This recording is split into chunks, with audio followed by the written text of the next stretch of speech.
들에서 예수 교육을 강론을 하신 것처럼 기록되어 있고, 마태복음은 산에 올라가 앉으시니라고 기록해주고 있습니다.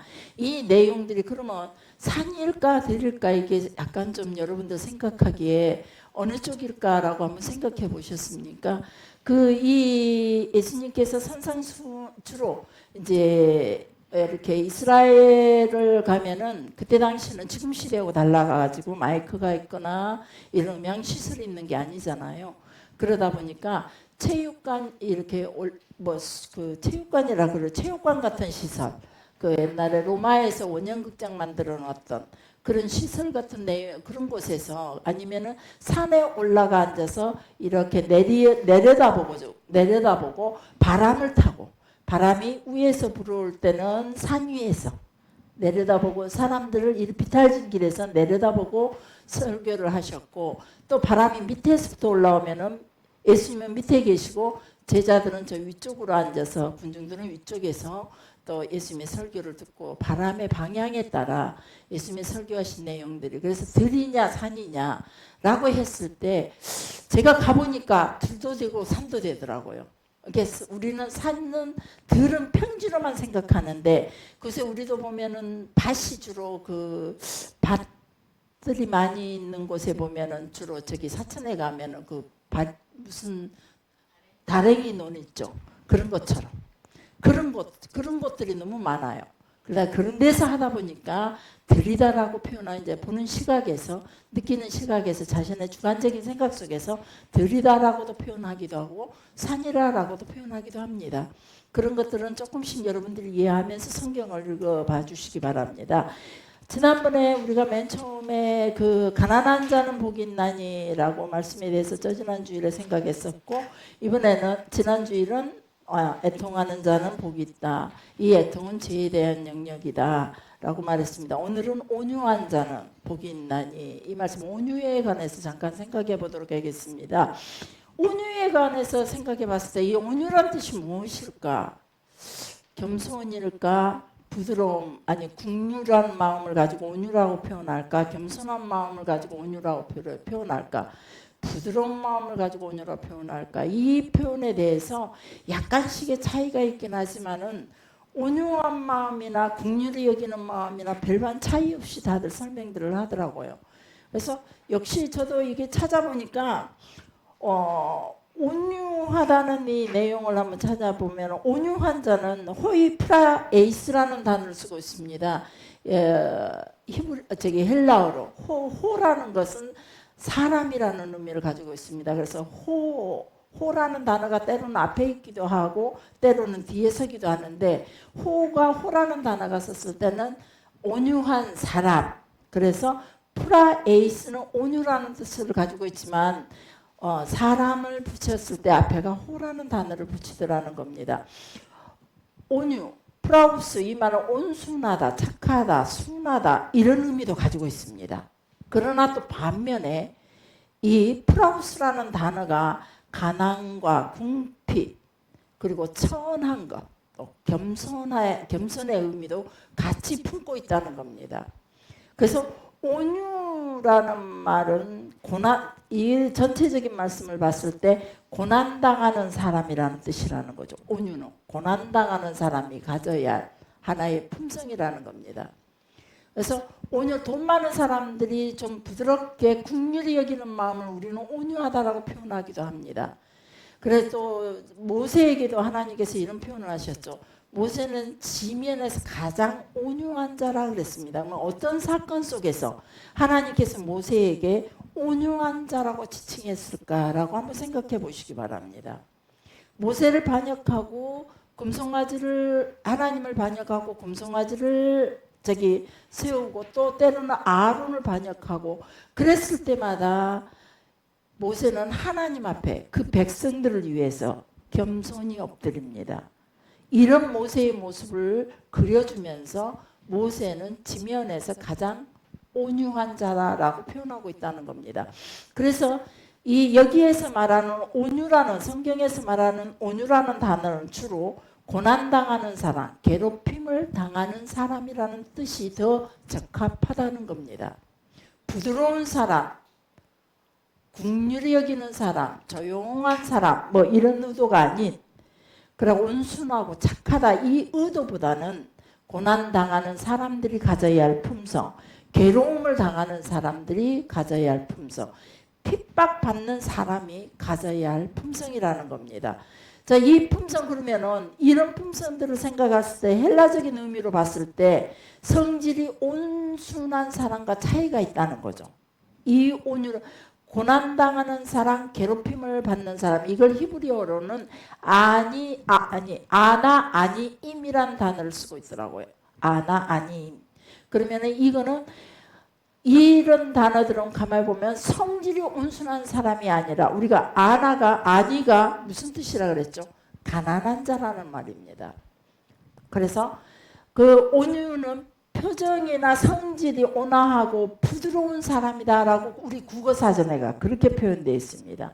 그래서 우리나라 사람들 우리 국어사전에는 그렇게 표현되어 있지만 헬라어로 봤을 때 히브리어나 헬라어로 통해서 이들이 말하는 성경에서 말하는 온유한 자라는 뜻은 고난당하다, 굴복당하다, 눌림당하다, 뭐 자신을 낮추다, 괴롭힘을 당하다 뭐 이런 의미를 가지고 있다는 겁니다. 전체적으로. 온유한 자, 아나빔. 이 사람은 현실의 삶 속에서 어쩌면 힘없고 가난하여서 생계 수단이 되는 땅 아니면 또 가축들 이런 것들을 빼앗기고도 그들과 다투지 않는, 그래서 결국은 하나님이 개입하심을 기대하고 기다리는, 어쩌면 지금 현 우리들의 생각으로서는 가장 어리석고 너무 순진하고 또 똑똑하지 않는 자를 의미한다고 볼 수가 있다는 거죠. 우리로서는 미련한 자의 모습이라고 판단합니다. 좀 더 지혜 있는 사람들, 세상에서 자신의 것을 지킬 줄 아는 사람들의 입장에서 봤을 때는 가장 미련하고 가장 순진하고, 좋은 말로는 순진하고 그렇지 않으면 똑똑하지 않는 사람, 미련한 사람이라는 의미를 갖고 있다는 겁니다. 과거에 우리 그 얘기를 전에도 한 두서너 번 한 기억이 있습니다. 하영이가 어렸을 때 그때 당시 사실 오늘을 이 말씀을 딱 준비하면서 무슨 생각을 했냐면 참 중교에 있을 때 제가 참 힘들게 살아왔던 시간이었더라고요. 가장 가난했던 시간.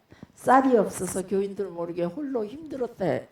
쌀이 없어서 아침 금식을 아예 경건의 의미를 가지고 제가 하나님 앞에 제 자신을 경건으로 드리고자, 거룩하게 드리고자 아침 금식이 그리 길었던 것이 아니라 사실 먹을 게 없어서 스스로 아침 금식 몇 년을 10년 가까이를 해왔던 시간이었던 것 같아요. 그리고 힘들었을 때 우리 하영이에게 초등학교 다닐 때 제가 책받침을 한 번도 사준 적이 없어요. 그것조차도 힘이 들었으니까 이제 4, 5, 6학년 가서는 모르는데 더 어렸을 때는 그거 사줄 것이 없었어요. 그런데 어느 날 교회에 우리 꼬마 남자아이가 교회를 왔는데 책받침을 가지고 왔어요. 가지고 놀다가 그놈을 똑 붕가버렸어요. 붕가졌어요. 부러졌어요. 그래서 쓰레기통에 버리고 가더라고요. 근데 그걸 하영이가 주스다가 테이프로 탁 붙여가지고 그걸 그렇게 귀하게 썼어요. 그 다음 주에 그 친구가 딱 와서 보니 지가 버렸던 책받침이 우리 하영이 손에가 있거든요. 하영이 방에서 그걸 딱 붙여가. 내 거야 내놔. 하영이가 와서 울어요. 엄마 자기 집에는 더 좋은 거 더 많이 있고 장난감도 더 많이 있고 장난감만이 따로 있었어. 민수 집 아시죠? 따로 있어요. 장난감이 온전히 방에가 그 집에 가면 따로 있고 얼마나 많은데 지가 버리고 간 건 내가 주워서 이렇게 쓰고 있는데 이걸 지 거라고 막 달래요. 나는 내가 버린 거 주워서 내가 그래서 우는 거예요. 그래서 우리 하영이에게 이렇게 말했어요. 하영아, 그 친구가 교회 와가지고 네가 그 책받침 그걸 줌으로 인해서 기쁠 수만 있다면 그래서 그 친구가 교회 오는 걸음이 네가 이 책받침 안 줘가지고 늘 기억 속에서 그 책받침 하나 가지고 그걸 안 줘가지고 내 걸 쓰고 있다 기분 나쁘게 교회로 온다면 그게 하나님이 기뻐하지 않을 것 같아. 그 친구가 교회 올 때마다 기쁨으로 하나님을 만나러 올 수 있도록 그걸 줘버리면 어떻겠니? 신기하게 말을 잘 들어줬어요. 그게 지금도 그렇게 감사해요. 그 책받침을 그대로 돌려줬어요. 이게 온유한 자라는 겁니다. 온유를 어떻게 표현할까라고 생각하면서 이게 온유한 자예요. 바보 같지만 자기 손에 어쩌면 그거는 원래 또 주인이 또 따로 있었으니까 버렸든지 어쩌든지 간에 그래서 내 것을 내 것인 줄 알면서도 그것을 내가 빼앗길 수밖에 없을 때는 하영아 네 거는 끝까지 네가 지켜야 되는데 만약에 네가 힘으로 빼앗길 수밖에 없다면 얼른 줘버려. 주되 울면서 주지 마. 불평하면서 주지 마. 울면서 주고 불평하면서 주면은 네가 심는 것이 눈물과 불평을 심는 거야. 이왕 주는 거 뺏기게 될 때는 뺏기지 않아야 되는데 뺏기게 될 때는 얼른 줘버려. 본사님 하세요 해. 그러면서 얼른 기쁨으로 웃어버려. 그러면 너는 기쁨으로 심는 거 되니까 내 삶의 열매가 기쁨이 될 거야.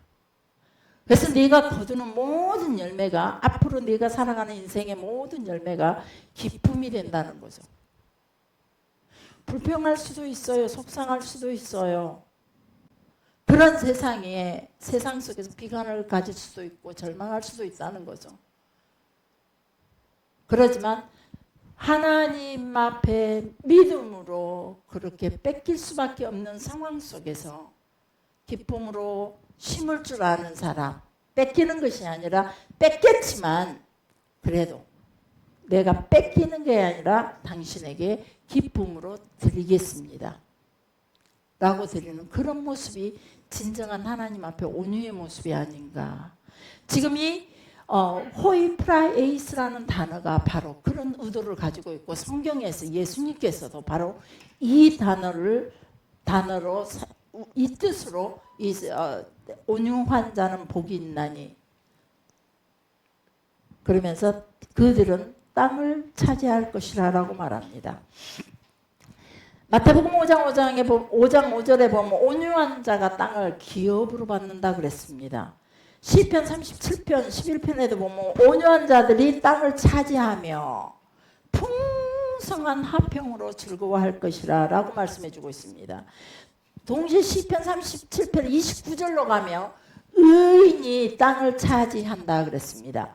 그리고 거기서 영원히 산다라고 말씀해 주고 있고 의인이라는 건 누구입니까?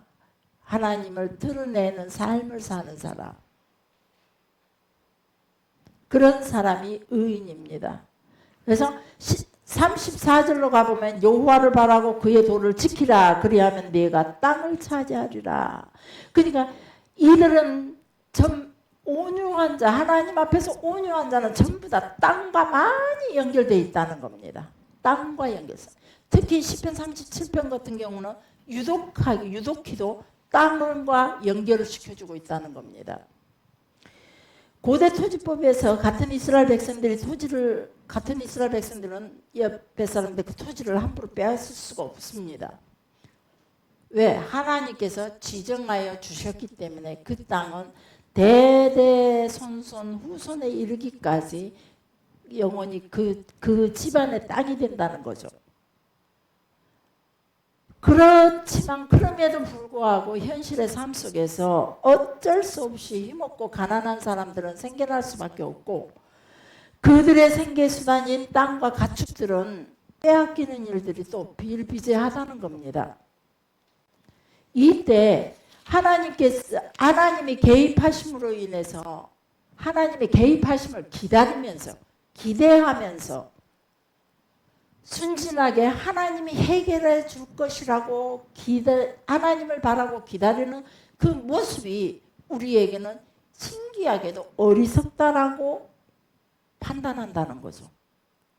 하나님이 해결하시기를, 하나님이 허락하시기를, 하나님이 나 대신 그 문제를, 그 문제 가운데 개입하셔서 그 문제를 완전하게 해결해 주시기를 무작정 기다리는 그런 자가 온유한 자라고 그랬는데, 우리는 그런 사람들을 미련한 자다, 답답하다 라고 표현을 한다는 거죠.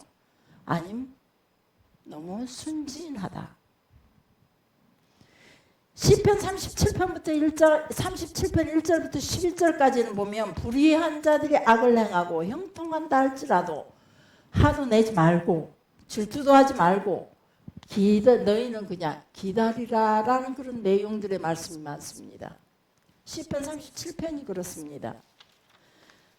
그래서 그러면서 그런 자들에게는 계속 반복해서 주시는 말씀이 땅을 차지하게 되리라는 겁니다. 땅을 차지하게 될 것이다. 온유한 자라는 것은 다시 반복한다면 이 세상에서 사람이 살 수 있는 어떤 궁극적인 원동력이라고 봐야겠죠. 땅, 권력, 힘, 그리고 살아가는 지혜, 방법들, 이런 것들이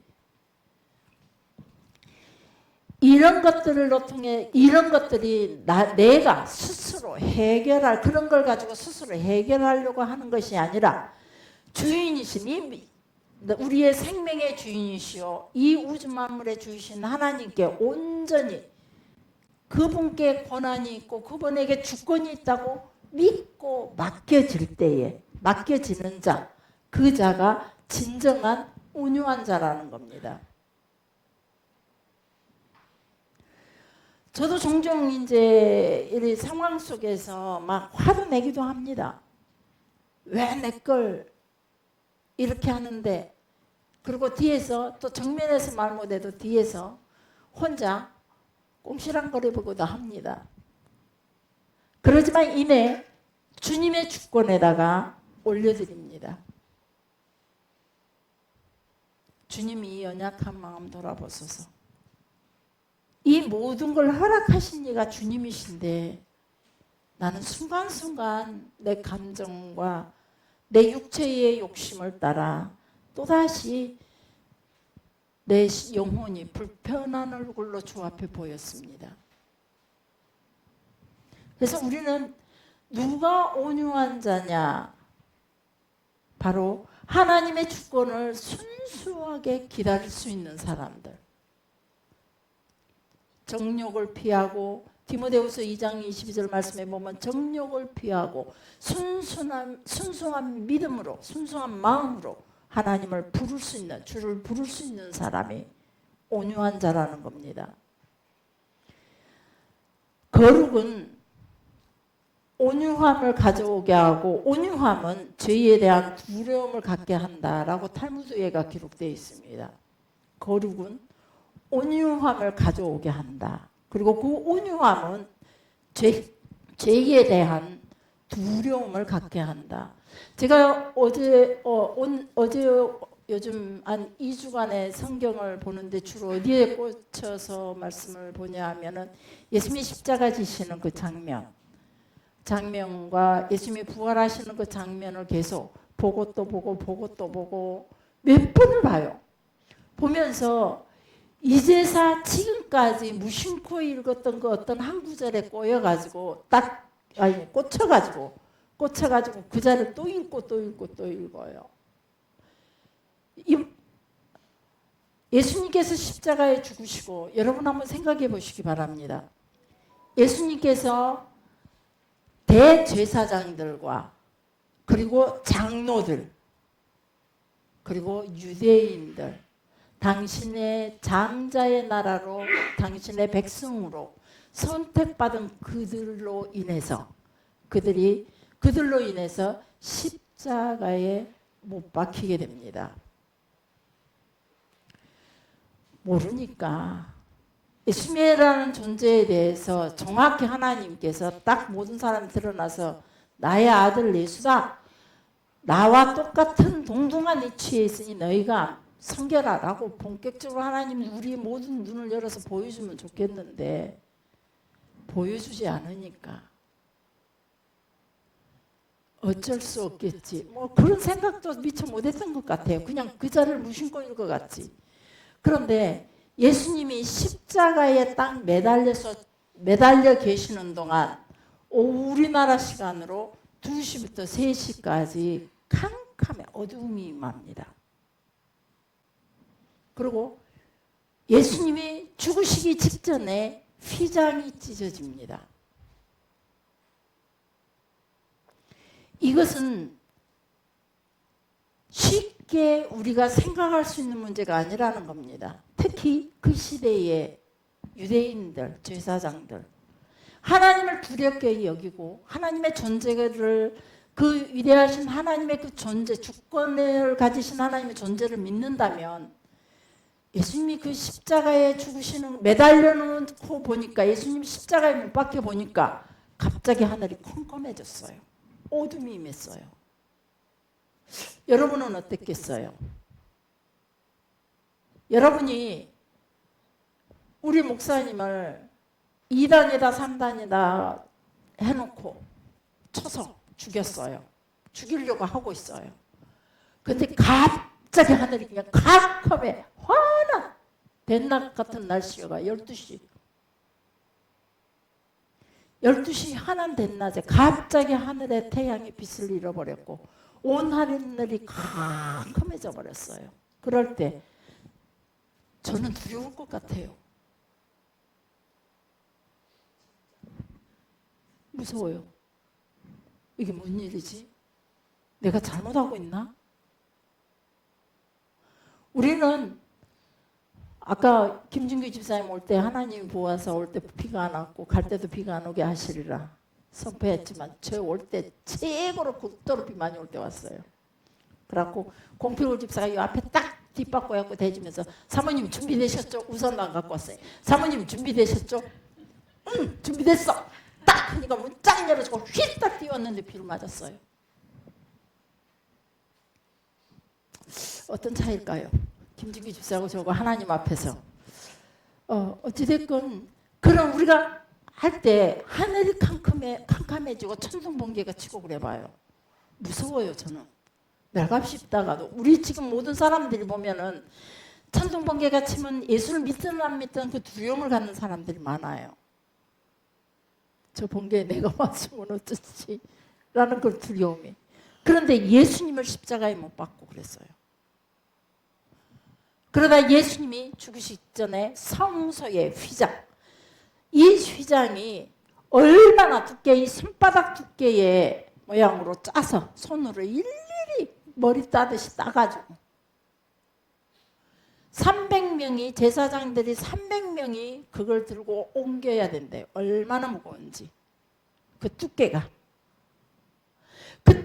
도저히 사람이 찢을 수 없는 하나님과 하나님 성소와 지성소 사이를 가로막고 사람들이 쉽게 하나님 앞에 나가다가 죄 때문에 죽는 일이 생기지 않기 위하여 철저하게 보완해놓은 것이 그 두께로 누구도 떨치고 아이들도 왔고 살짝 커튼 제치고 들여다볼 수 없을 만큼 어른들 힘으로도. 그래서 대제사장이 들어갈 수 있도록 이렇게 엇갈려서 커튼처럼 해놨대요. 이렇게. 그래서 이렇게 들어갈 수 있도록. 그걸 우리 커튼처럼 이렇게 제칠 수가 없으니까. 그 두께니까. 근데 그 휘장이 위에서부터 아래로 쫙 찢어져 버렸어요.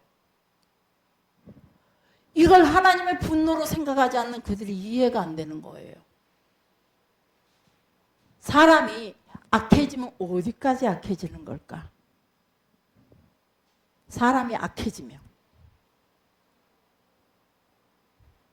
우리 사람이 한번 그들도 역시 하나님을 아는 사람이었고 하나님을 섬기는 사람이었고 하나님 앞에 예배하는 사람들이었고 특히 하나님 앞에 예배를 주도하는 지도자들이었고 백성들의 지도자들 하나님의 말씀으로 계명 삼아서 백성들을 지도하는 지도자들이었어요. 그들이 얼마나 그들이 어떤 영적인 모습을 가졌기에 그런 두려움도 없이 그날 예수님도 특히 또 예수님도 십자가에다가 올려놓고 죽으시면은 죽은 시신을요, 로마의 법은 오랫동안 시신을 매달아 놓는 거예요. 왜? 백성들한테 각성시켜줘야지. 너 죄 짓지 마. 함부로. 로마의 법은 그래요. 근데 유대법은 해가 지기 전에 그 시신 하늘이 보이지 않는 곳으로. 그래서 해가 지기 전에 시신을 무덤에 여주는 것이 하늘이 보이지 않는 곳으로 여주는 것이 거룩이고, 그 다음에 그 죽은 시신, 혹시 살인자라 할지라도 죄인이라 할지라도 죽은 시신에 대한 최고의 예의가 해가 지기 전에 무덤 안에 넣어주는 거예요. 그 유대의 법이에요.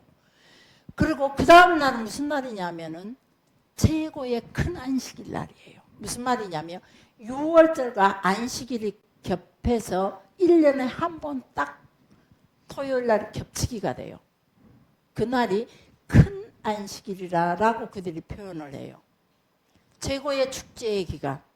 그 축제의 기간에 그 시신을 제사장들은 낼 생각도 안 해요. 왜 그러냐면은 아까도 말했듯이 죄인이라 할지라도 그 사람에 대한 최고의 예의가 해가 지기 전에 시신을 무덤 안에 넣어주는 거예요. 그렇지만 최고의 수치가 해가 져도 시신을 내려놓지 않는 거. 이것이 최고의 수치래요. 그러면 하늘이 컴컴해지고 휘장이 찢어지고, 그럼에도 그리고 땅이 진동했어요.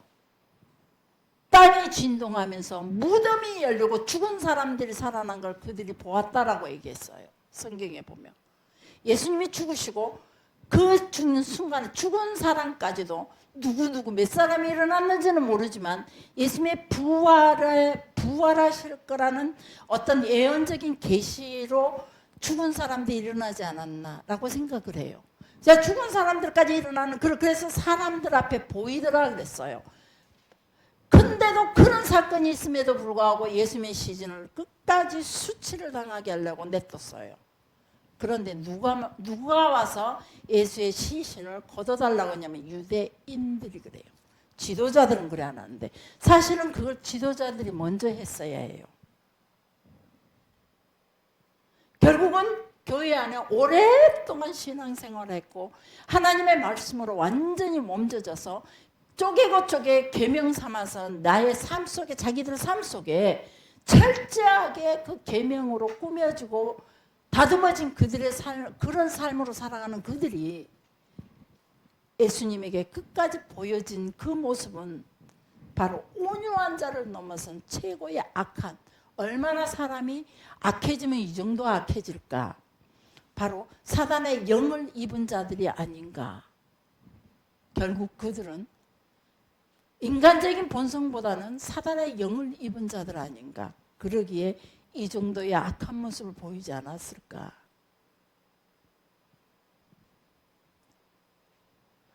우리는 말씀을 보면서 말씀 속에서 우리에게 주시는 그 말씀들이 우리가 물론 그 뜻과 의미를 몰랐을 때는 우리가 알고 있는 생각과 지식 속에서 풀어서 우리 자신을 거기에 깨맞출 수 있어요.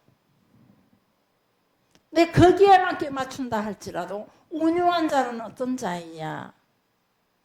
절대 사람들과 다투지 않고 끝까지 참고 견디며 하나님께서 이 억울하고 분하고 내 모든 걸 뺏겨서 내가 가장 지극히 처참한 모습이 된다 할지라도 끝까지 하나님의 개입하심을 기다리는 사람, 하나님 앞에 엎드려서 그분 앞에 엎드려 기도하며 그분이 개입하시기를 기다리고 있는 사람, 주님의 때, 주님이 정하신 시간, 주님이 허락하시는 것을 기다리는 사람이 진정한 온유한 자라라고 성경에서 이 말씀을 해주시고 있는 거죠. 우리는 어떤 모습을 가졌는지 오늘 제가 그 예수님의 그 십자가의 마지막 장면들을 생각하면서 제가 목사님에게 그랬어요. 사람이 악하면 어디 정도까지 악해질 수 있을까요?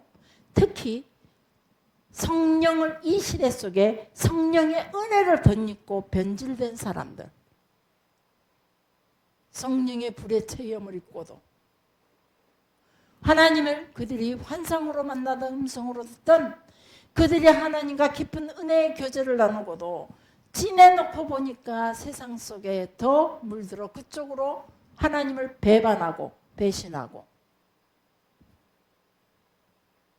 교회 안에서도 얼마나 악하면은 교회를 끊임없이 교회를 공격하며 교회를 결국은 나누어지도록, 교회가 파괴되고 무너지도록 파멸되도록 교회 안에서 그런 악한 일을 하는 사람들 보며 우리는 양심도 없는 사람이라 이런 단어들을 쓰죠.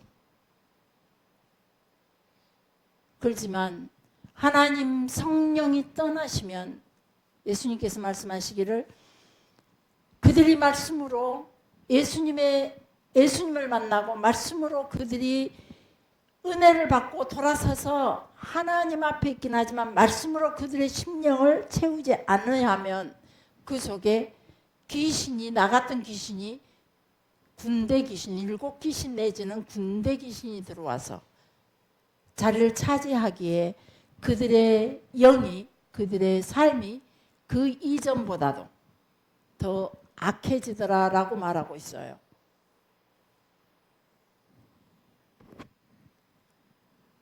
우리의 심령 가운데 왜 성령을 입고도 성령의 은혜를 경험하기도 하나님의 그 은혜의 빛을 내가 덧입고도 그 속에 그 은혜 속에 살다가도 왜 그들이 돌아섰을까? 왜 돌아설까? 결국은 그 속에 온유함이 없기 때문에 하나님의 때를 기다리지 못하는, 하나님께 온전히 맡겨지지 못하는 그런 마음들이 결국은 이겼기 때문에 그들이 주 앞에서 돌아서는 것 아닌가. 우리 온유함이라는 것은 끝까지 하나님의 주권을 바라보는 것이라는 거예요. 그것이 하나님 백성으로서의 거룩한 태도라는 겁니다. 하나님의 주권을 기다리는 것이 가장 거룩이라는 거죠. 하나님이 하시도록 내가 물러나 그분의 뜻을 기다리는 것이 가장 거룩한 겁니다. 예수님도 마지막 그 순간에 겟세마네 가셔서 기도합니다. 야, 나가 너무 괴롭다. 그러니 너희들 여기서 나를 위해서 기도해 줘라. 그러면서 그의 거룩함을 보이십니다. 할만하시거든. 아버지의 우중이 그거라면, 아버지의 우중이 어떤 것인지 몰라도 그 뜻에 내가 순종하겠습니다. 철저하게 엎드려서 제자들에게 그 온유의 최고봉의 모습을 보여주는 거죠.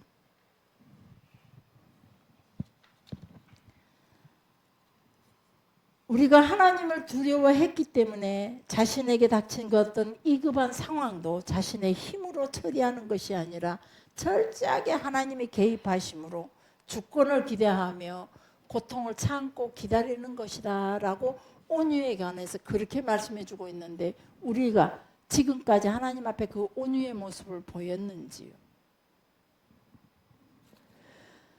하나님은 온유한 자에게 땅을 기업으로 주시고 그 사람의 모든 생계를 책임져 주신다는 거죠. 그 온유함을 철저하게 하나님께서 우리를 그 온유함을 훈련시키실 때가 있다는 거죠. 우리에게 그 온유함을 갖도록 훈련시키실 때 끝까지 하나님의 주권에 맡기는 거예요. 끝까지 하나님 주권에. 온유한 자에게 하나님은 땅을 기업으로 주신다 그랬습니다. 성경에서 분명하게 약속해 주고 있습니다. 온유한 자, 끝까지 하나님의 주권을 기다리는 자에게 땅을 기업으로 주십니다. 온유한 자에게 여호와 하나님께서 함께 하신다는 겁니다. 내 것을 지키고자 발부둥 치지 않는 사람은 우리가 보기에 똑똑치 못한 자입니다. 답답한 사람입니다. 가장 미련한 자로 보일 수도 있다는 겁니다. 야고보서 1장 21절 모든 더러운 것과 넘치는 악을 버리고 마음의 온유함으로 영혼을 능히 구원하는 하나님의 말씀으로 너희 마음에 심어라 라고 말씀해주고 있습니다. 야고보서 3장 13절에도 말씀하면 지혜에도 온유함이 필요하다 그럽니다. 지혜에도. 그리고 그 행위에도, 우리에게 드러나는 그 행위에도 온유함이 있어야 한다는 겁니다. 베드로전서 3장 4절에 보면 온유한 마음이 가장 하나님 앞에서 값진 것이라고 기록해주고 있습니다. 온유한 마음이 하나님 앞에서 가장 값진 마음이라는 겁니다. 온유한 마음이 하나님의 거룩함에 온전히 엎드리는 거라는 겁니다. 창세기 3장 18절부터 19절 한번 읽어보시게요.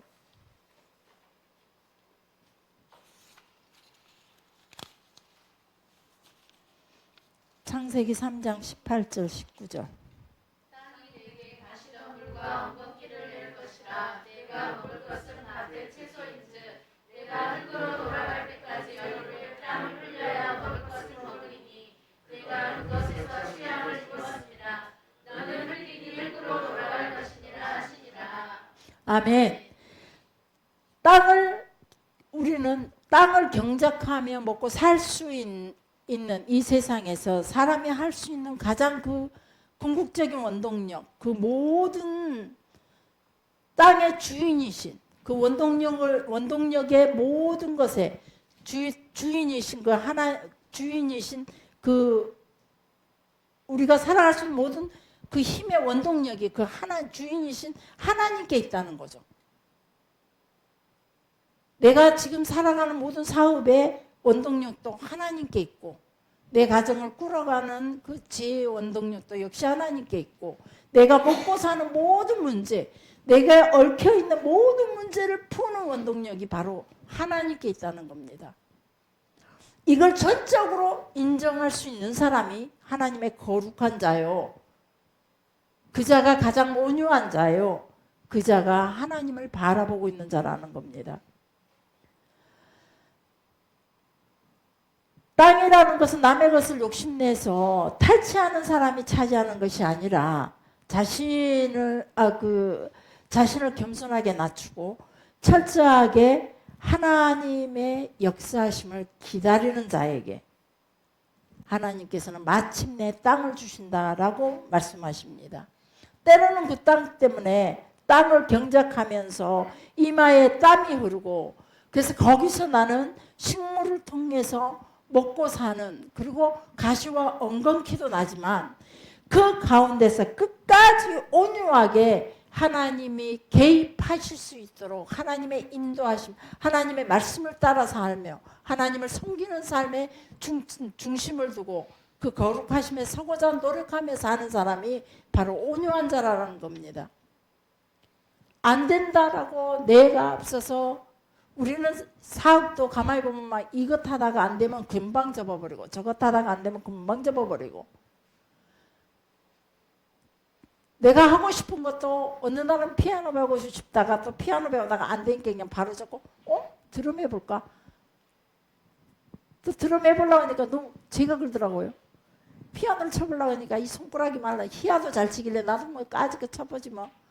그래서 한번 해보려고 그러는데 도저히 안 되겠더라고요. 나 피아노 재능 없어. 그럼 드럼을 쳐볼까? 드럼을 쳤더니 4개 박자가요. 서로 똑같이 나가요. 따로 나가야 된대요. 그래서 또 기타를 한번 잡아봤죠. 여기 손가락이 아파서 못 오겠습니다. 온유한 자는 이러지 않다는 거예요. 어느 것을 하든지 그분의 주권에 그분의 영광을 돌리기 위하여 좀 힘들고 어려워도 끊임없이 하나님께서 내 삶 속에 하나님의 주권을 가지고 오셔서 주님께서 직접 역사하실 수 있도록 기다리는 자, 묵묵히 주시는 땅에서 허락하신 나의 삶의 반경 속에서 허락하신 나의 환경 속에서 나의 삶의 조건 속에서 내가 하나님 앞에 묵묵히 기다리며 그분이 나서서 나 대신 일해 주시기를 그분을 기다리는 거. 이게 믿음이고 이게 온유한 자라는 겁니다. 선하신 하나님의 그 뜻을 쫓아 끝까지 기다리는 자가 하나님께서 보시기에 의로운 자라 그럽니다. 모세에게 하나님께서 지면에서 가장 온유한 자라 그랬습니다. 이스라엘 백성들을 끌고 가면서 수도 없이도 그들은 불평합니다. 때로는 모세를 밀어내려고 하고 때로는 아론을 밀어내려고도 하고 때로는 하나님 자체를 섬기자 하나님에게서 등을 돌리는 그들의 모습을 보면서 모세는 끝까지 그들을 위해서 기도합니다. 이것이 온유한 자라는 겁니다. 하나님 반드시 가나안 땅으로 우리를 이끌고 우리 민족들을 그 가나안 땅에 허락하실 거라는 걸 믿고 그래서 그 백성들을 위하여 끊임없이 중보하는 거죠. 그 믿음을 가지고. 우리의 믿음은 너무나 자주 흔들리는 것 같아요. 이래 볼까 저래 볼까 하다가 안 되면 하나님 뜻이 아닌가 봐. 하다가 안 되면 하나님 아직 안 들어주시네. 내 기도 안 들어주네. 그리고 하다가 보니까 어느 순간 잊어버리고 내가 목표했고 목표를 두고 하나님 앞에 기도했던 모든 것도 또 순간 다 제가 그래요. 순간 까먹어버릴 때가 있어요. 내가 그동안 기도했던 거 한참을 이런 기도를 했어요. 하나님이 야베스같이 제게 복 주세요. 복에 복을 더하사 나의 지경을 넓히시고 나의 원수들이 사방에서 다 떠나가게 하시고 이걸 막 목숨같이 내가 이루어질 때까지 목숨같이 여기고 기도해야지. 나를 위해서. 그래놓고 한 2주간 기도다가 어느 순간 잊어버린 줄 모르게 잊어버렸어요. 내 기도가 먼저 최장로님 눈에가 들어오고 그 기도하려면 별로 이건사 들어와버리고 그 기도하려면 이 집사 들어와버리고 그 기도하려면 또 김준규 집사가 내 눈앞에 또 문제가 생겨버리고 그러다 보니까 잊어버리더라고요. 그것이 그것마저도 하나님께서 이루시기를 기다리면서 내게 주시는 환경 속에서 내게 주신 그 사명을 감당해 나가는 그런 모습이 하나님께서 온유한 자라라고 말씀하셨어요. 내 육체의 정욕을 쫓아 기도하지 않고 내 육체의 욕심을 쫓아 기도하지 않고 그 다음에는 마태복음 5장 6절에 의에 줄이고 5장 6절에 보면 의에 줄이고 목마른 자는 배부를 것이요 그랬습니다. 전도서 11장 1절에 보면은 한번 보시게요. 전도서 11장 1절 시작. 너는 내 떡을 무리에 던지라. 여러 날 후에 또 찾으리라. 아멘. 뒤에 방송실에 없습니까? 네. 너는 내 식물을 물 위에 던지라. 여러 날 후에 도로 찾으리라. 자, 그 고대 히브리인들 입장에서 생각했을 때 이러는 사람은 어떤 사람이냐? 참 바보 같은 사람이죠. 내가 그 고대의 이스라엘 유대인들의 입장, 고대에서 유대인들 입장에서 먹고 사는 게 상당히 힘들 때잖아요. 지금 아이들이 빵 먹다가 먹기 싫다고 물에 던져주는 거는 상관없어요. 너무 배부른 시대니까. 근데 그 시대는 너무 배고픈 시대예요.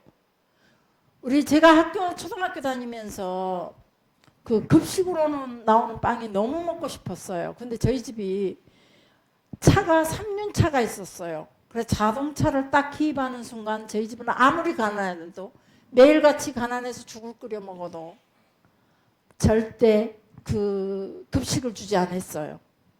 그때 당시 우유로 만든 그 급식인데 그 급식빵이 그렇게 먹고 싶었어요. 근데 학교 선생님 딸들은 그 급식빵을 먹더라고요. 좀 이해는 안 됐지만은. 근데 그 급식빵을 먹고 싶어서 나 한 입만 줘라 그랬더니 정말로 그 한 입을 안 준다 그러더라고. 그래서 조금만 줘, 눈곱만큼만 줘 그랬더니 정말로 눈곱만큼 떼서 줬어요. 이라고 주더라고. 그걸 받아 먹었어요.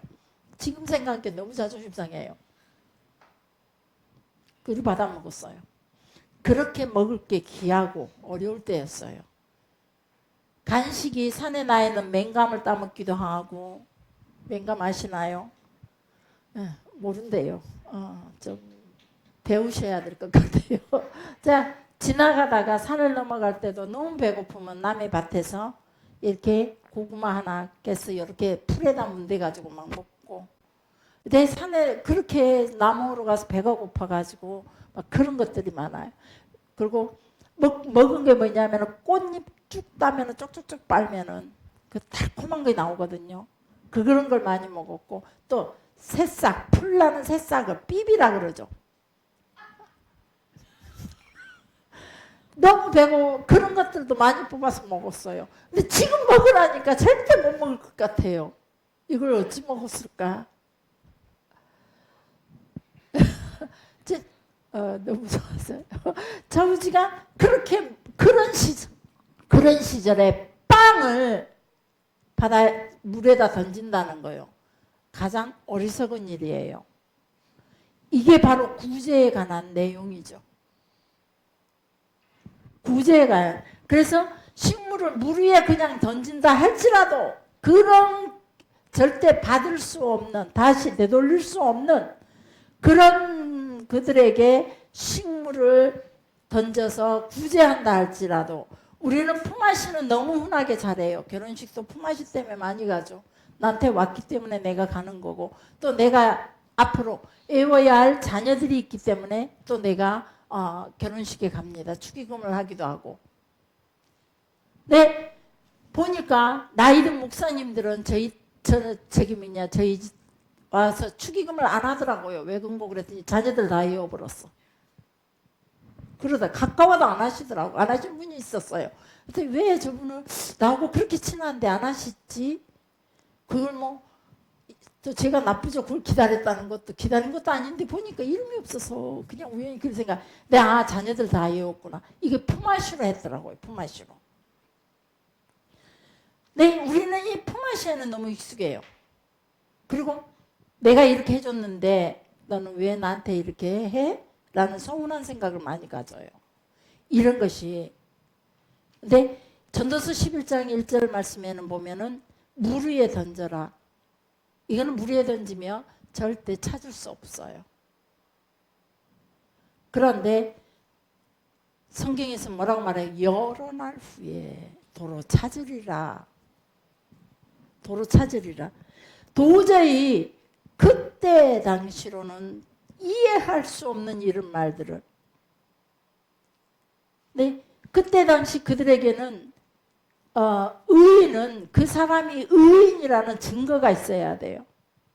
그래서 내가 무조건 의인이 되는 것이 아니라 내가 의인이라는 걸 몇 사람이 증인이 돼줘야 돼요.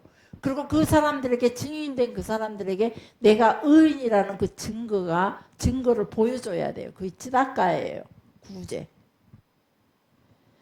히브리어로 찌다까 구제. 의인이란 말은 짜디. 또 째덱이라고도 하더라고요. 째덱. 이런 단어에 짜득이라는 단어에서 찌다까라는 단어가 파생됐대요. 그래서 이 짜득이라는 단어에서 찌다까가 파생되면서 자연히 찌다까는 의인이 행해야 할 행위라고 생각했던 거죠. 그래서 구제를 행하는 사람들을 보면, 찌다까를 행하는 사람들을 보면은 그 사람은 당연히 의인이에요. 누군가에게 구제를 베푸는 사람을 보면은. 그래서 우리나라에도 보면은 지난번에 불 났을 때, 물난리 날 때 막 구제들 많이 하죠. 성경에서 보면, 성경 그때 시절에 보면 이들은 다 의인이라는 거죠. 누군가에게. 너는 내 식물을 물 위에 던져라. 내가 갖고 있는 양식을 물에 던지는 어리석은 행위는 결코 되돌려 받을 수가 없다는 겁니다. 그 기약도 없이 어리석어 보이는 행위가 바로 가난한 자를 구할 수 있는 구제 행위가 바로 이 찌다까, 물 위에 던지라. 가난한 자에게 주고 나면은 절대 찾을 수가 없는 거죠. 가난한 자는 나에게 다시 품앗이로 갚아줄 수가 없다는 겁니다. 네 가지 밭에 씨를 뿌리는 비유가 있습니다. 좋은 땅에 씨를 뿌려야만 30배, 60배, 100배로 맺는다 그랬습니다. 그래서 한동안 좋은 땅에 내 식물을 심으라라고. 좋은 땅에. 자, 좋은 땅은 어딜까요? 잘 먹고 잘 사는 사람들이 보면 좋은 땅이죠. 적당하니 신앙인으로서 정결하게 사는 사람들도 좋은 땅이라고 볼 수가 있어요. 근데 이 구제라는 것은 좋은 땅에 심는 것이 절대, 이거는 품앗이와 같다는 거죠. 좋은 땅에 심는 거는. 근데 구제라는 것은 절대 좋은 땅에 심어지는 게 아니라 다시는 내게 돌이킬 수 없는 땅. 설사 심었을지라도, 내가 물질로 심었을지라도 그 열매가 다시는 거둘 수 없는 그런 것이 쯔다까라는 겁니다. 의에 줄이고 목마른 자는 배부르다. 바로 쯔다까를 행하는 자는 반드시 하나님께서 풍성하게 우리의 삶 속에 여러 날 후에 받게 하신다는 겁니다. 저는 제가 가장 힘이 들 때 가만히 생각해 보면 제가 중교에서 물론 그 이전에 더 젊었을 때도 힘들었었습니다. 근데 우리 여러분들과 함께 하면서 가장 힘들었던 시간이, 먹고 사는데 힘들었던 시간이 중교였던 것 같아요. 이불 하나 못 사서 이불이 다 떨어져 가지고 기도원 원장님이 오셔가지고 이불 보고 깜짝 놀라서 요즘 세상에 이런 거 듣고 사냐 그러고 이불을 바꿔주셨어요. 그리고 제가 이제 중교회보다도 중교에서 그렇게 하고 나와서 더 풍성해지고, 더 가장 내 인생 중에 곤란 중에, 내 삶의 인생 중에 가장 곤란 중에 가장 풍성함을 누리고 살았던 것 같아요. 그런데 그 이전에 가장 곤란 중에 있던 중교회에 있었을 때도 저는 참 많은 사모님들이 오시면은 제가 화장품을 온전히 온 걸 못 써봤어요. 하나님이 지금 듣고 계시니까. 화장품 선물이 들어오면 사모님들 오셔서 그 화장품에 대해서 얘기하면 싹 줘버려요. 저는 그리고 뭐죠? 샘플 썼어요. 그래도 이 미모를 유지를 해요. 그리고 또 그분들이 오시면 목사님 사모님들을 누코아에 한동안 제가 갔을 때, 누코아였죠. 지금 누코아 어딘지 아셔요? 아시는구나. 누코아에 가면 사모님 하고 얼마나 저를 반겼는지 몰라요. 돈도 없는 사람이 목사님 사모님도 참 옷을 많이 해드렸어요. 시골에서 오셔서 같이 기도하고, 그때도 손님이 많았었는데 옷도 많이 사고, 그래서 그런지 제가 제 옷을 별로 안 사 입었어요. 그분들이 저한테 갖다 준 것을 옷 사준 적은 없었어요. 제가 화장품 사준 사람들에게 한 번도 화장품 받아본 적 없고, 제가 옷 사준 분들 지금도 감사하다고 찾는 사람은 없어요.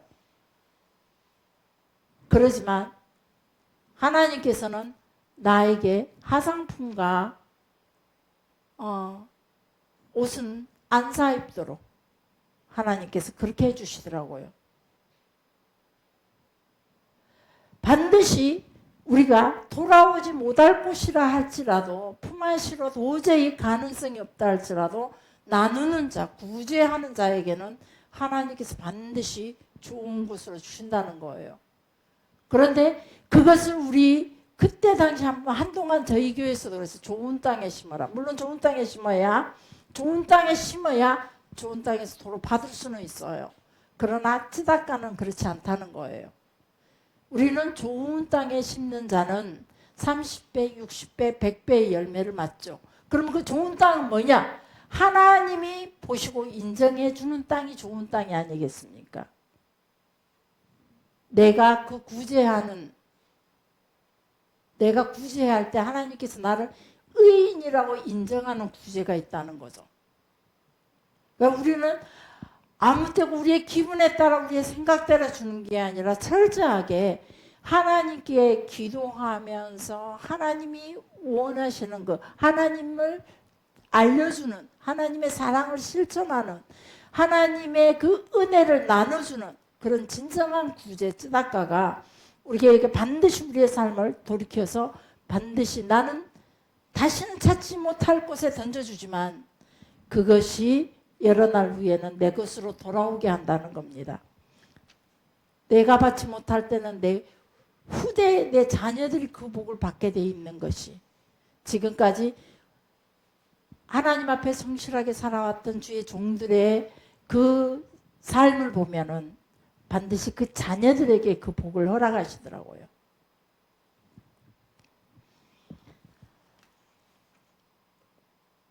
어쩌면 전도서 11장 1절의 말씀이 흐르는 물 위에 양식을 던지는 것은 깨진 쪽박에 물 붓는 것처럼, 깨진 항아리에 물 붓는 것처럼 어리석은 모습, 그런 구제 행위 같죠.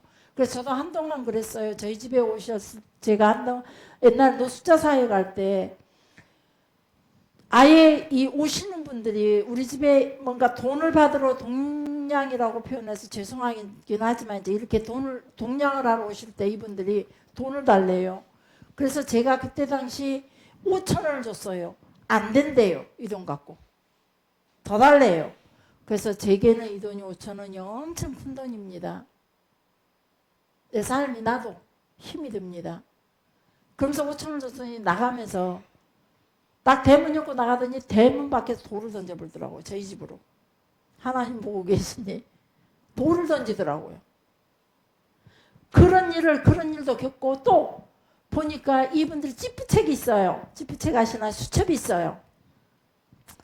중흥교회 가면 얼마짜리? 네, 제일교회 가면 얼마짜리? 싹 기록을 해요. 그걸 프리미엄 받고 또 팔아먹어요. 같은 거린한테. 그런 것도 있었어요. 저 참 많은 걸 경험했어요. 그리고 돈을 주면 아이까지 데리고 와서 이것 갖고는 우리 집에 돌아갈 차비가 못 됩니다. 돈 더 주십시오. 아이까지 데리고 와가지고 사정을 해요. 왔는데 순천에 일 보러 왔는데 사기를 당했다는 둥, 지갑을 잃어버렸다는 둥. 그래서 그때부터 제가 깨를 내기 시작했어요. 아, 돈이란 함부로 주는 거 아니구나. 그런 거 모든 걸 보면서. 그러면서 구제를 하는 것에 제가 나름대로 계산을 하기 시작했고, 그래서 나중에는 오시는 분한테 절대 돈을 안 줬어요. 갑시다, 거강으로. 거강 아시죠? 갑시다, 거강으로. 제가 거강에서 이런 일을 하고 있습니다. 갑시다. 몇 번 그래놨더니 아무도 안 찾아옵니다. 거강에 가면 먹여주고 입혀주고 다 합니다. 갑시다. 여기서 이렇게 구걸하러 다니지 마세요. 그랬더니 그 뒤로 사람이 안 오더라고요. 그래서 지금도 어느 게 옳은지 그게 제가 했던 것이 옳았다라고 말하는 것이 아니라 나 그 억지로라도 나눠줬던 그 삶이 오히려 말씀을 보면서 억지로라도 나눠줬던 그 삶이 오히려 하나님 내게 더 나중에 거두는 삶이 더 컸었구나라고 생각을 합니다. 지금 내가 중교회를 지나고 지금 훨씬 더 힘들고 어려운 상황에 있지만은 훨씬 더 부하고 넉넉하게 많은 사람들을 여전히 대접하고 여전히 나눌 수 있는 거는 바로 하나님께서 내게 그만큼 또 허락해 주신다는 겁니다. 물론 다 있어서 주는 것은 아닙니다. 제 마지막을 털 때도 많았으니까.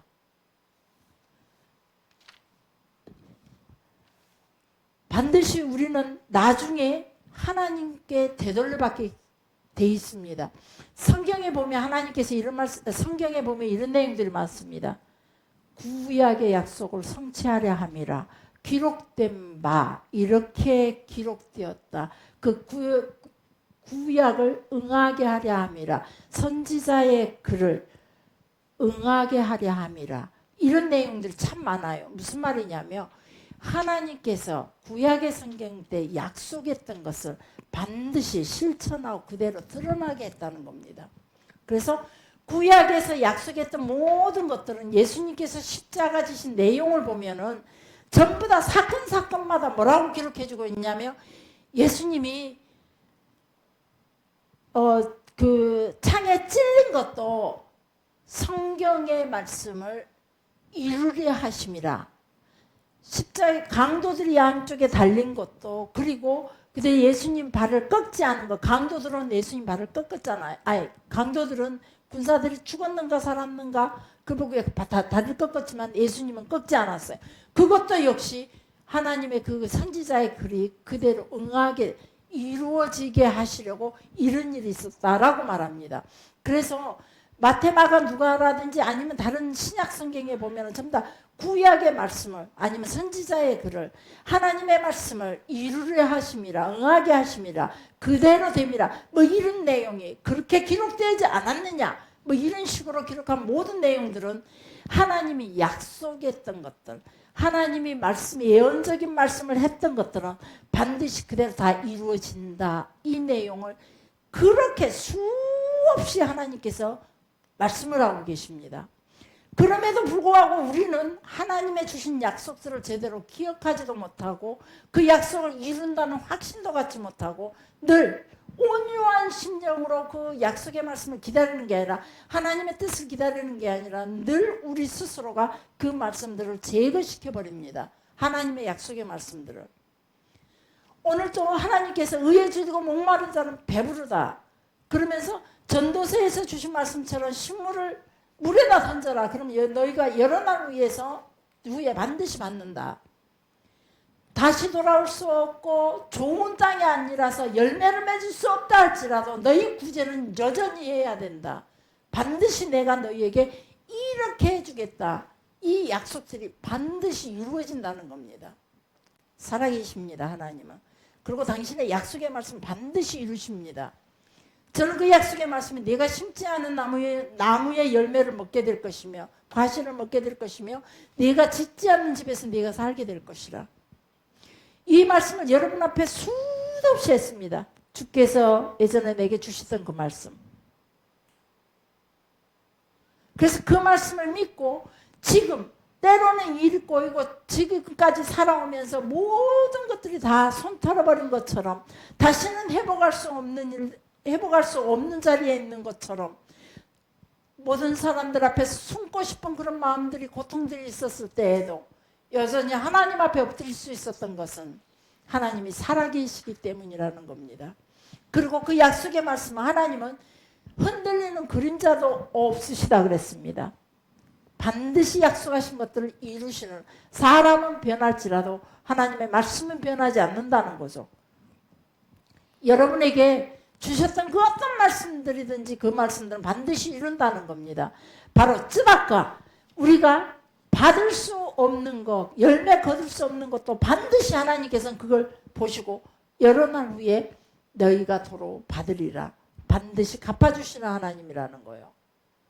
누구보다도 내가 풍성하게 여러분들보다 훨씬 더 가난한 입장에 있지만 저는 누구보다도 더 풍성하게 살아가는 이유가 바로 거둘 수 없을지라도 바보처럼 하나님 나눠주는 그 은혜로 그 기쁨으로 살려고 합니다.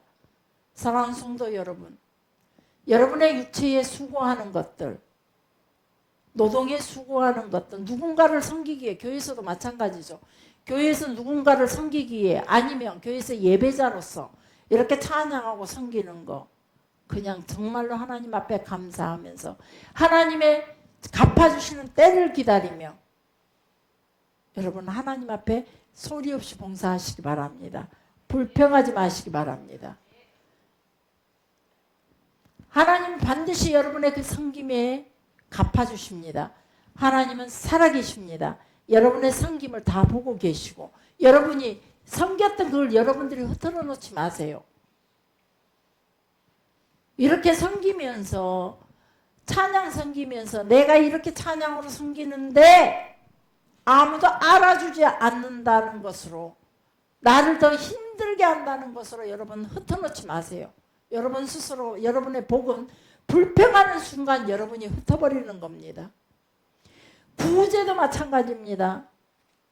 우리가 교만하게 구제하고 우리가 정말 의로운 하나님의 구제로 섬김을 해놓고도 불평과 멸시와 경히 여김으로 통해 우리가 흩어버리면 안 됩니다. 그냥 하나님의 말씀에 하라 그랬으니 우리 그냥 아무 계산하지 않고 했으면 좋겠습니다. 뭐 내가 자기에게 어떻게 했는데 내가 얼마나 힘들고 어렵게 이 상황에서 내가 어떻게 섬겼는데 이런 것들을 우리 하지 맙시다. 이런 것들은 흐르는 물에 양식을 던지는 행위가 아니라 다시 찾을 수 없는 보상받을 수 없는 열매를 기약할 수 없는 내 공로, 내 선, 내 사랑이 그런 것들이 다 내가 섬겼던 모든 것들이 다 없어질지라도 내가 다시 찾지 못할 그곳에 다시는 나에게 갚아주지 못할 그곳에 내가 심는다 할지라도 그곳이 눈에 보인다면 그곳에 하나님께서 무작정 던지라는 겁니다. 던지면은 하나님이 주시겠다는 겁니다. 자신의 것을 가난한 자들과 배고픈 자들에게 주는 것이 내가 한 수저 덜 먹고 주는 거, 내가 넉넉하게 남아서 주는 게 아니라 내 것 가지고 있는 거 모자랄지라도 그걸 나눠주는 행위가 하나님 보시기에 얼마나 큰 의인의 모습이라는 겁니다. 내게 힘이 없을지라도 내가 무기력해지고 내게 절망이 없을 때라도 제 고백입니다. 내가 가난하고 내 자신의 것이 내일을 내 것으로 기약할 수 없는 그런 시간이 올지라도 오늘 하루 내 눈앞에 서 있는 그분들에게 누구에게든지 내가 최선을 다하려고 애를 씁니다. 그랬더니 하나님께서는 그런 나를 의인이라고 불러주신다는 겁니다. 그런 여러분들을 너희가 의인이다. 내가 반드시 여러 날 후에 너에게 찾게 하겠다. 여러 날 후까지 기다리는 게 바로 온유입니다. 하나님이 찾게 하시는 그 시간을 기다리는 게 온유입니다. 내가 심었는데 이 권사 내가 왜 심었는데 고맙단 말도 안 해? 오늘 이 건물에서요 제가 옥상에 올라가서 이 건물 우리 없었으면 어떡했을까? 진짜 이 건물 주님 감사해야 돼요 우리한테. 여러 모양으로 지금 몇 번째인가요? 근데 감사하다고 아직까지 인사가 없어. 이 교회 아니 자기 그 병원 기념일 때 수건하고 또 그 이건사가 몇 개 챙기다 줬지. 감사하다고 아직 인사가 없어. 근데 오늘 내가 옥상에 가서 그랬거든요. 그 난리 나는 걸 보고 옥상에 가서 진짜 우리 건물 주님은 나한테 감사해야 돼. 우리가 그냥 여기 건물의 그 집사예요 집사. 어려운 일 터지고 막 어쩌고 난리 날 때마다 우리가 다 그 안에서면 오늘 또 물세 엄청 나왔어요. 괄 쏟아졌으니까 옥상에가 막 난리가 났어요. 그래서 그런 거 안 했으면 엄청난 물세가 나왔을 거예요. 그래서 속으로 그랬어요. 제 속으로 이런 것까지 했으니까 우리 물세는 빼줘야 건데. 예. 그래 아니할지라도 안 빼줄지라도 내가 하나님 앞에 그걸 가지고 말할 수는 없다는 거죠. 그렇게 될 때 그는 이미 나가리가 되는 거죠. 그래서 해주면 고맙고 안 해주면 말고 네, 그러게 해요. 하여튼 내가 이렇게 했는데 왜 감사하다는 얘기가 없지? 이런 거 기다리지 맙시다. 그러나 해야 돼요. 우리는 감사는 해야 돼요. 서로가 아는 체하고 감사할 줄 알아야 돼요. 우리는 해야 돼요. 감사합니다. 할 때는 감사합니다 해야지만 혹시 우리가 전혀 다른 쪽에 우리가 섬기고 했을 때 우리 부엌에서 수고하는 분들한테 늘 감사해야 되고 찬양으로 섬기는 분들에게도 늘 감사해야 되고 예배로 통해 섬겨지는 많은 사람들 감사해야 되고 특히 아동부 감사해야 돼요. 아동부 지난주일에 누가 전화가 왔어요. 그 치기 올려가면서 입만 빠끔빠끔빠끔해. 몇 살인가요? 우리 거 보셨대요 동영상. 입만 빠끔빠끔빠끔해. 몇 살인가요? 한 2살 3살 되나요? 근데 그것보다 조금 위에 나이 있잖아요. 뭐 남자아이. 걔가 찬양을 하대요. 입 모양이. 그런 것까. 그래서 크루즈에서 봤대요. 찬양을 한가 안 한가. 그랬더니 찬양을 하대요. 그래서 그 찬양 가사 좀 보내주세요. 오, 얼마나 수고했겠어. 결석하는 엄마들 그냥 다 오라고 챙겨가면서 비유도 상했겠다. 내가 그냥 그날 보면서 저 얼마나 내가 경험해서 알아요. 그래도 그것도 역시 우리가 감사로 그것 갖고 투정하고 불평 물어봤자 내가 다시 찾지 못해요. 그러나 다시 찾기 위해서는 우리가 감사로 그런 모습일지라도 감사로 하시게 옆에 사람들에게 감사로 온유함으로 기다리자. 감사하면서 온유함으로 기다리자. 그러면 감사함으로 우리가 그냥 흐르는 물에 우리 빵 던지십시다. 시작. 흐르는 물에 오늘 저도 흐르는 물에 저의 수고 던져버렸습니다. 혹시 그 여러 날 후에 수도값으로 빼줄런지는 모르지만은 그건 잘 모르겠지만 흐르는 물에 탁 저의 수고를 딱 던져버렸습니다. 우리 던져버립시다. 내가 수고했던 모든 것 기억하지 맙시다. 내가 열심히 섬겼던 것 기억하지 맙시다. 단지 앞으로 섬길 것만 기억합시다. 어디다가 던질까? 어느 흐르는 물에 던질까? 어디가 내가 던져야 할 곳이 어디가 있는가? 그거 찾으면서 우리가 온유함으로 기다립시다. 기도하겠습니다.